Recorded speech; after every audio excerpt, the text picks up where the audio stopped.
Well, howdy folks, Hal Craig's here, and just doing an update what's going on the painting table. Finished up some Domitar Battle Automatas. It's a Maniple. There we go. Say that 10 times fast. It's the basically Mechanicum's elite section. They're the heavy battle warriors that they have in the elite slot. I got 3 of them. They come in, 3 equals a Maniple, and did a little bit of work on them. Got them all painted up into the standard Mechanicum colors that I've been using with my color scheme that I've been working on for the last 3 years now. And just show them off a little bit here. One of these days I'm going to get a turnstile again. Since the last time I broke, mine died. I haven't gotten ever new one. But one of these days I'll get a new one. Alright, so here we go. This is the Domitar. It's a pretty basic, easy to paint scheme. I just put metallics on everything, worked on the brass, colors, brought all that out, and then I just went in with all the reds. Based with corn red, then it was the Evil Sun Scarlet, and then what's this called? I think it's Troll Slayer. Yep, Troll Slayer. Troll Slayer Orange to bring out a little bit of highlights, and I knocked it down again with some Reikland Flesh, toned down some of the colors, and come back up again with the Evil Sun Scarlet, just to brighten things just up a little bit. And then we have some basic greens and blues on the cabling, and you can see all of that in the back.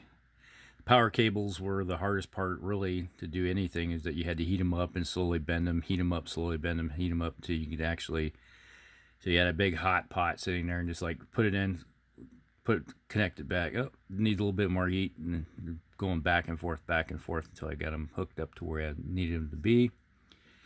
So that was actually the hardest part of this entire model, was doing that and getting them in there.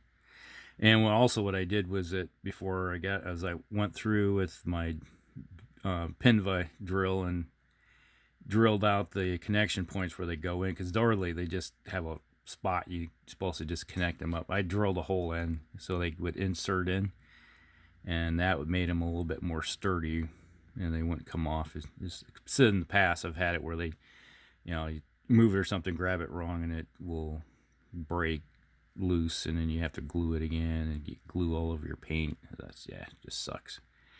So did a little bit more work. Now, if you can see here, you can see the base.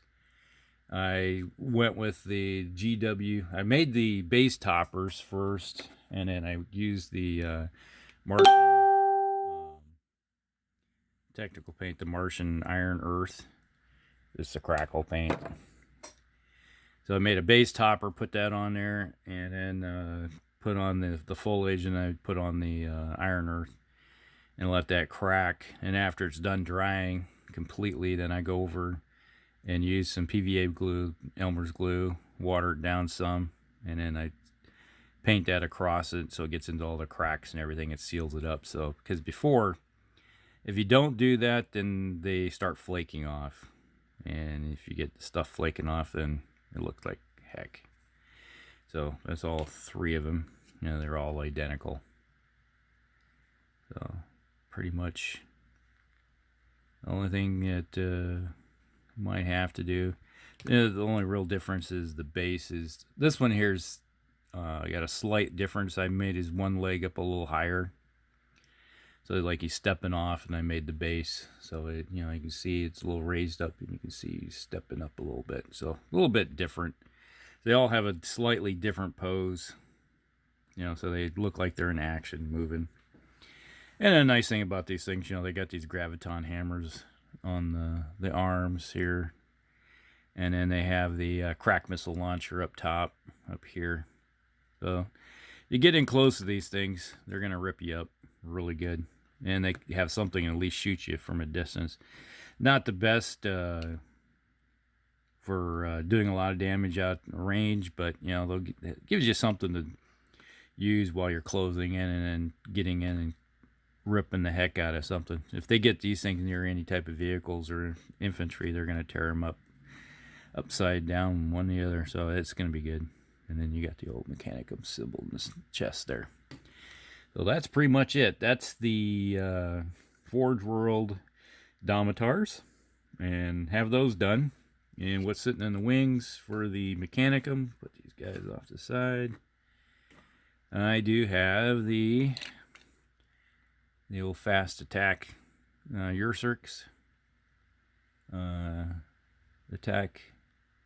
They're basically like the Thalex, but they're the instead of shooting, they have some shorter ranged weapon. They got a beam type weapon in their chest that disintegrates their opponents, and then they have the power claw, lightning claws, on them.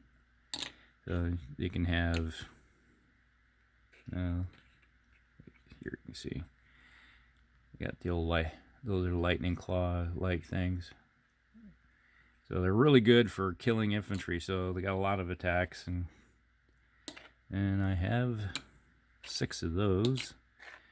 So the time will come whenever it stops raining around here. It's been raining for 3 days. So whenever it stops raining, I can go out and prime stuff. So that's the other Mechanicum stuff that's sitting in the wings right now. And you can probably see this guy right here. Little small 15 mil BA 10 armor car for my 15 mil Soviet forces. So I had to put some scouts into the works. So I have 3 of those. So you see, 3. And we were doing instead of playing a game yesterday, we did doing some assembly. So I assembled those, and I assembled, working on getting some more Eldar stuff put together. I have a box of Wraith Guard. So gonna Wraith Guard. So I got some 40K stuff that's in the works. So we got all that. Move these guys off to the side. And then I worked on this thing. This is my Earthshaker cannon for my what do you call it? The Chaos Dwarves. So you can see here. That's just all the base topper. I was telling you I was gonna do that, so I put that together. So I made a little base topper, and I cut a hole in it, so this will be all recessed. So when it's all done, it'll look like they're, actually ground levels, like they're standing on the ground instead of being upraised, and it helps it hold it in there. So that will pop off. I got some little holes and stuff where the wheels will set in, and I can glue it down. And there you go. So that's pretty much everything. So whenever it quits raining, I'll seal up that base topper, the base, and then I can get to work on those. I'll probably have this cannon system done here in the next few days. So that's what I'm working on now. And then I'll start in on my Eldar and work these other guys in the meantime. All these little guys. So they'll be in the mix.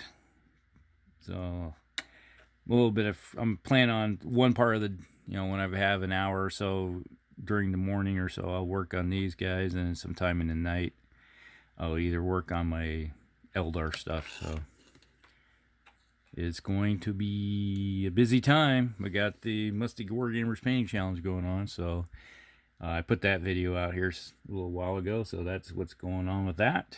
And then I'm going to be working on some other 40K stuff, so we're talking about getting some of that going in here sooner or later too. I know it's not overly popular, but yes, 7th edition isn't dead. It still goes strong in some of us. So there we go. Well, we'll talk with you later. Elk Cracks out.